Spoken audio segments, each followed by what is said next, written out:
Matapos ang malakas na lindol, matinding baha naman ang naranasan ng mga taga-Sarangani dahil po sa pag-ulan, kaya ang mga residente napilitang bumalik sa evacuation centers. Narito ang report.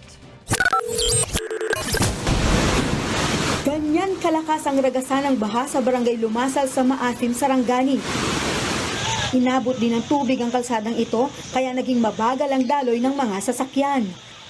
Sa barangay Malalag naman sa bayan ng Maitum, wala nang makitang kalsada dahil sa tubig. Halos 2 talampakan ang naitalang taas ng baha dahil sa buhos ng ulan kahapon. Inilikas ang mga apektadong residente. Sa kabila niyan, wala namang naitalang nasugatan o nasawi. Nangyari yan 6 na araw matapos ang pagyanig ng 7.8 na lindol o ang itinuturing na the big one ng Mindanao. Kanina ang 7:28 ng umaga, muli na namang nakaramdam ng malakas na pagyanig.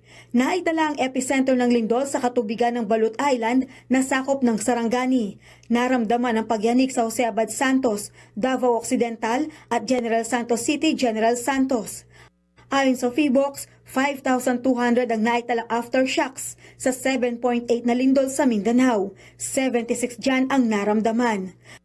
Sa huling tala ng NDRRMC, 61 ang nasawi sa lindol. Higit 1,000 ang naitalang sugatan habang 4 na po pa ang nawawala.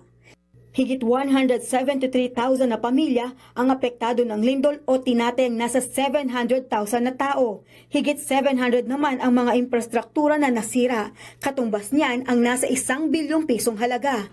Kaya ang DPWH, 24/7 daw ang trabaho para maisaayos ang mga nasirang infrastruktura. Ayon sa ahensya, nabuksan ng muli ang karamihan sa mga nagsarang National Road section sa Mindanao matapos ang tuloy-tuloy na clearing operations.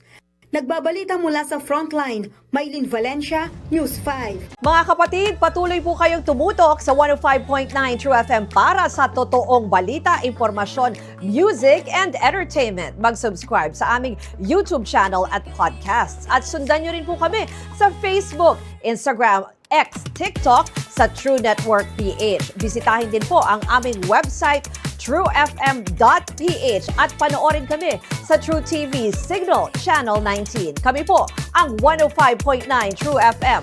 Laging true sa'yo, kapatid!